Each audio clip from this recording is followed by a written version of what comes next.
తెలంగాణ ముద్దుబిడ్డ బడుగు బలహీన వర్గాల ఆశాజ్యోతి మన అందరి అండ కొండా సురేఖమ్మ గారిని మాట్లాడవలసిందిగా కోరుతా ఉన్నాను.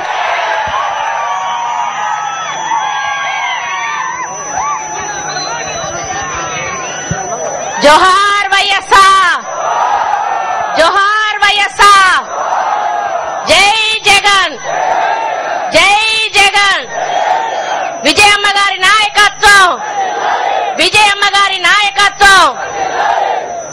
మరి ఈరోజు సిరిసిల్ల నడిబొడ్డున చేనేత కార్మికులకు అండగా మేమున్నామంటూ వైఎస్ఆర్ కాంగ్రెస్ పార్టీ తరఫున మన గౌరవ అధ్యక్షురాలు విజయమ్మ గారు మరి ప్రభుత్వానికి వ్యతిరేకంగా పోరాటం చేస్తున్నటువంటి ఈ ధర్నాకు మరి అధ్యక్షత వహించినటువంటి సోదరులు మహేందర్ రెడ్డి గారికి, మరి అతిథులుగా వచ్చినటువంటి మన ప్రియతమ నాయకురాలు విజయమ్మ గారికి, మరి తెలంగాణ ఆంధ్ర నలుమూలల నుంచి వచ్చినటువంటి వైఎస్ఆర్ కాంగ్రెస్ పార్టీ నాయకులకు, అభిమానులకు మరి ధర్నాని విజయవంతం చేయడానికి తెలంగాణ ప్రాంత అన్ని జిల్లాల నుంచి వచ్చినటువంటి కార్యకర్తలకు, ప్రజలకు, ప్రముఖులకు, మరి ముఖ్యంగా సిరిసిల్ల చేనేత కార్మికులకు, మరి నా కుటుంబ సభ్యులందరికీ, పత్రికా విలేకరులకు నా హృదయపూర్వక నమస్కారాలు తెలియజేసుకుంటా ఉన్నాను. మరి ఈ కార్యక్రమం పెట్టింది చేనేత కార్మికుల సమస్యల పరిష్కారం కోసం. స్థానికంగా ఎమ్మెల్యేగా ఉండి కూడా మరి గతంలో రాజశేఖర్ రెడ్డి గారు ముఖ్యమంత్రిగా ఉన్నప్పుడు ఇచ్చినటువంటి హామీలను కనీసం నెరవేర్చే దిశగా ఒక్కరోజు కూడా ప్రయత్నం చేయకపోగా మరి అటువంటి కుటుంబాలకు అండగా ఉంటాము, ప్రభుత్వాన్ని ముక్కుబిండి ఆ సమస్యల పరిష్కారానికి కృషి చేస్తామని చెప్పి ఈ రోజు విజయమ్మ గారు ధర్నాకు వస్తే దాన్ని ఆహ్వానించాల్సింది పోయి ఈ రోజు పార్టీ పరువు పోతుంది, పార్టీ ఉనికిపోతుంది. పాలమూరులో ప్రజలు పళ్ళు రాలగొట్టారు. పర్కాల్లో చావు తప్పి కన్ను లొట్టబోయినట్టు ఏదో 1500 మెజారిటీతో బయటపడ్డాము. ఇలాగే నోరు మూసుకొని ఇంట్లో కూర్చొనుంటే రాబోయే రోజుల్లో టీఆర్ఎస్ పార్టీ నామరూపాలు లేకుండా పోతుందనేటువంటి ఒక భయంతో ఈ రోజు టీఆర్ఎస్ పార్టీ ఉనికిని కాపాడుకోవడానికి తెలంగాణ వాదం ముసుగులో ఈ రోజు రౌడీ మూకలను రెచ్చగొట్టి నువ్వు చేస్తున్నటువంటి దౌర్జన్యాన్ని ఈ రోజు ఆంధ్ర రాష్ట్ర ప్రజలందరూ కూడా చూస్తా ఉన్నారు. నేను ఒక్కటే అడుగుతా ఉన్నాను ఈ టీఆర్ఎస్ నాయకులను, అయ్యా ఈ రోజు మీరు విజయమ్మ గారి కార్యక్రమాన్ని ఏ విధంగా అడ్డుకోవాలని ప్రయత్నం చేయడానికి మీరు కృషి చేసినారో దాంట్లో ఒక 10వ వంతు మీరు కృషి చేసినా కూడా ఈ రోజు ఇక్కడ ఉన్నటువంటి చేనేత కార్మికుల సమస్యలన్నీ కూడా పరిష్కారం అయి ఉండేవని చెప్పి ఈ సందర్భంగా నేను గుర్తు చేస్తా ఉన్నాను. ఈ నియోజకవర్గంలో దాదాపు 3వ వంతు మంది చేనేత కార్మికులు ఓటర్లుగా, నేత కార్మికులు ఓటర్లుగా ఉన్నారు. మరి అటువంటి వాళ్ళందరూ కూడా ఈ రోజు ఈ కార్యక్రమంలో మరి మీరు ఏ విధంగా అడ్డుకొని వాళ్ళ సమస్యల పరిష్కారానికి కృషి చేయకుండా అడ్డుకుంటున్నారో వాళ్ళు చూస్తా ఉన్నారు. రేపు 2014లో జరిగేటువంటి ఎన్నికల్లో తప్పకుండా ఓట్ల రూపంలో నీకు గుణపాఠం చెప్తారు అనేటువంటి విషయాన్ని ఈ సందర్భంగా నేను గుర్తు చేస్తా ఉన్నాను. ఈ రోజు నేను ఒక్కటే ఛాలెంజ్ చేస్తా ఉన్నాను, మరి ఇక్కడ స్థానిక శాసనసభ్యుల గారిని, అయ్యా నీకు నిజంగానే నీ ఓటర్ల మీద ప్రేమ ఉంటే, మరి తెలంగాణ మీద అభిమానం ఉంటే, మరి తెలంగాణ ప్రాంతంలో ఉన్నటువంటి నీ నియోజకవర్గంలో ఇంతమంది నేత కార్మికులు ఆకలితో ఆత్మహత్యలు చేసుకుంటా ఉంటే, అప్పుల పాల ఈ రోజు కుటుంబాలు అన్నమో రామచంద్ర అని విలవిలలాడుతా ఉంటే నువ్వు ఈ రోజు తమాషా చూస్తూ విజయమ్మను అడ్డుకునేటువంటి ప్రయత్నం చేస్తా ఉన్నావే గాని ఆ నేత కార్మికులకు అండగా ఎందుకు నిలబడలేకపోతున్నావని చెప్పి ఈ సందర్భంగా నేను కేటీఆర్ గారిని ప్రశ్నిస్తా ఉన్నాను. మరి ఈ రోజు ఒక పక్క అధికార కాంగ్రెస్ పార్టీ మరి ఈ రోజు ప్రజలు నమ్మకాన్ని కోల్పోయింది. ఈ రోజు ప్రధాన ప్రతిపక్షం ఏదైతే తెలుగుదేశం పార్టీ ఉందో ప్రజల పక్షాన పోరాటంలో విఫలమైపోయింది. ఈ రోజు తెలంగాణ తెస్తాము, తెలంగాణ ప్రజల సమస్యల పరిష్కారం కోసమని మాట్లాడుతున్నా మీరు కూడా తెలంగాణ ప్రజల సమస్యలను కనీసం కన్నెత్తి చూసిన పాపాన కూడా పోవడం లేదు.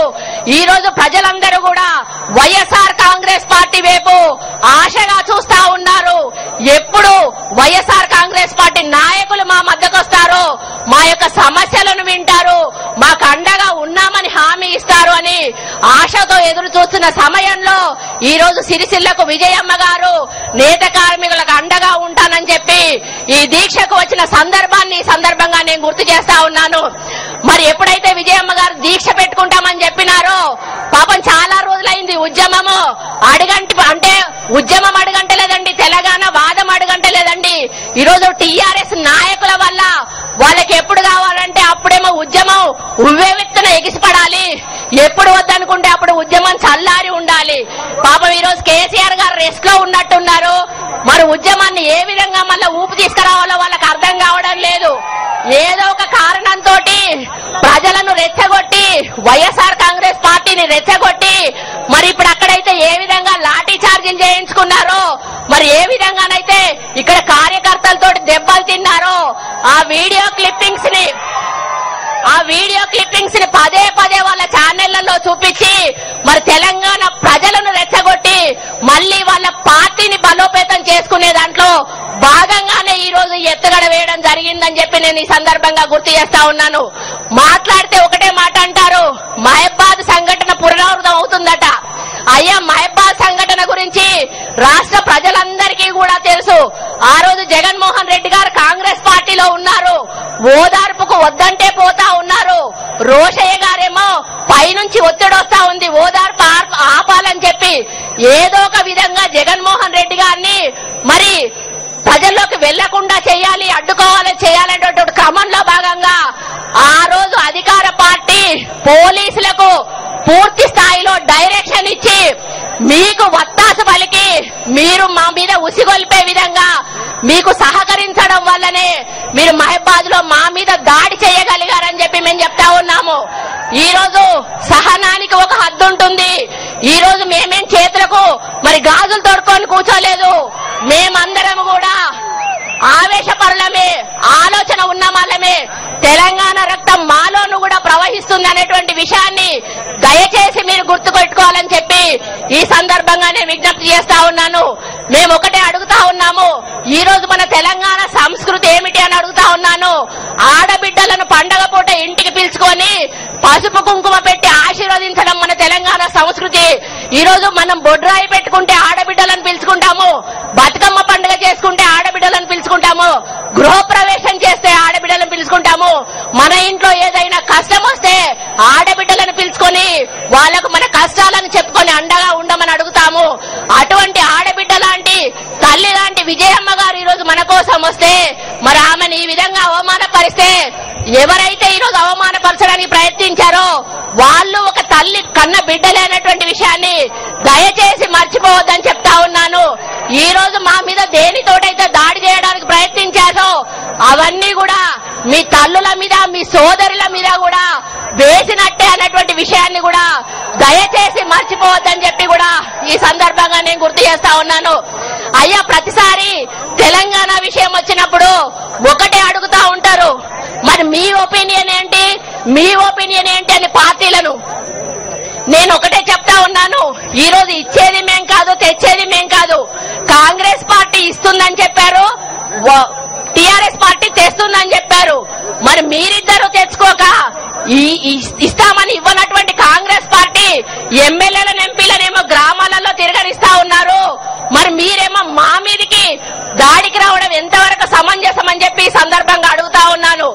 మరి మొన్న ఎన్నికల్లో మీరు ఒకటే చెప్పారు, వైఎస్ఆర్ కాంగ్రెస్ పార్టీ హామీ ఇస్తే తెలంగాణ వస్తుందని చెప్పలే. మీరు టీఆర్ఎస్ పార్టీ వల్లనే తెలంగాణ వస్తుంది అనేటువంటి మాట చెప్పడం జరిగింది. కాబట్టి మీకు నిజంగానే చిత్తశుద్ధి ఉంటే ప్రజలకు మీరు ఇచ్చినటువంటి మాట నిలబెట్టుకునేటువంటి మరి ఆలోచన మీకు ఉండుంటే సెప్టెంబర్ 15వ తేదీ మీకు డెడ్ లైన్ అని చెప్తా ఉన్నాను. సెప్టెంబర్ 15వ తేదీ వరకు తెలంగాణ గాని మీరు తేకపోతే మీకు ప్రజల్లోంచి తప్పకుండా మరి మీరు ఏ విధంగానైతే ఇతరుల మీద దాడి చేసే ప్రయత్నం చేస్తా ఉన్నారో అదే దాడి మరి ప్రజల నుంచి వస్తుందని విజ్ఞప్తి చేస్తా ఉన్నాను. మరి నేను ఒకటే అడుగుతా ఉన్నాను, ఈ రోజు వచ్చే దారిమ్మడంతా చూస్తా వచ్చాను, ఎక్కడన్నా హరీష్ రావు కనపడతాడా, ఎక్కడన్నా కేటీఆర్ కనపడతాడా అని. కానీ వాళ్ళు మాత్రం కనపడరు. ఎందుకంటే ఏసీ రూములలో టీవీలు పెట్టుకొని టీవీ చూసుకుంటా మరి ఇక్కడ మాత్రం పాపం మరి మనల్ని ఇబ్బంది పెట్టి వాళ్ళ మీద కేసులు పెట్టించి మరి వాళ్ళ కుటుంబాలను ఇబ్బంది పాలు చేసేటువంటి ప్రయత్నం చేస్తారు. మరి ఇదంతా చేస్తే తెలంగాణ వస్తుందా అంటే తెలంగాణ వచ్చేది లేదు, వీళ్ళ వల్ల రాదు అనేటువంటి విషయం ఈ రోజు ప్రజలకు ఎప్పుడో తెలిసిపోయింది. కాబట్టి ఈ రోజు ప్రజలు వీళ్ళు పిలుపునిచ్చినా కూడా ఎక్కడా కూడా అడ్డుకునేటువంటి ప్రయత్నం చేయలేదు. ఈ రోజు విజయమ్మ గారు వస్తా ఉంటే వందలాది మంది మరి గ్రామాలలో బయటకు వచ్చి విజయమ్మ గారికి ఎదురు నిలబడి దండం పెట్టి మరి పంపించడం జరిగింది. మరి నిజంగానే మీరు ఇచ్చిన పిలుపును నమ్మినట్టయితే ఈ రోజు స్వచ్ఛందంగా ప్రజల యొక్క మరి ఈ యొక్క కార్యక్రమం జరగకుండా అడ్డుకునేవారు అనేటువంటి విషయాన్ని దయచేసి ఇప్పటికైనా ఆలోచిస్తే బాగుంటుందనే విషయాన్ని ఈ సందర్భంగా గుర్తు చేస్తా ఉన్నాను. మరి ఏది ఏమైనా కూడా ఈ రోజు విజయమ్మ గారు చేసినటువంటి దీక్ష చేనేత కార్మికులకు తప్పకుండా స్థైర్యాన్ని ధైర్యాన్ని ఇస్తుంది. రేపు 2014లో తప్పకుండా వైఎస్ఆర్ కాంగ్రెస్ పార్టీ అధికారంలోకి వస్తుంది.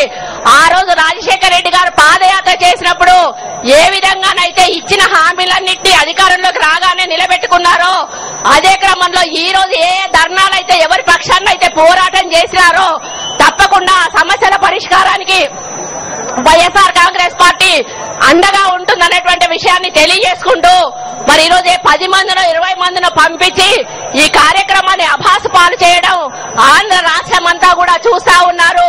రేపు మీ ఇంటి ఆడబిడ్డలే దానికి తప్పకుండా సమాధానం చెప్తారనే విషయాన్ని కూడా ఈ సందర్భంగా గుర్తు చేస్తూ మరి ఈ రోజు విజయమ్మ గారు మనందరి పక్షాన వచ్చి పోరాటంలో పాల్గొన్నందుకు వారికి ధన్యవాదాలు తెలియజేసుకుంటూ ఈ రోజే కాదు రేపు ఏ సమస్య ఉన్నా కూడా తెలంగాణలో తప్పకుండా మీ యొక్క సహకారం అండా ఉండాలని వారిని కోరుకుంటూ ఈ అవకాశం ఇచ్చిన మీ అందరికీ కూడా ధన్యవాదాలు తెలుపుకుంటూ సెలవు తీసుకుంటా ఉన్నాను.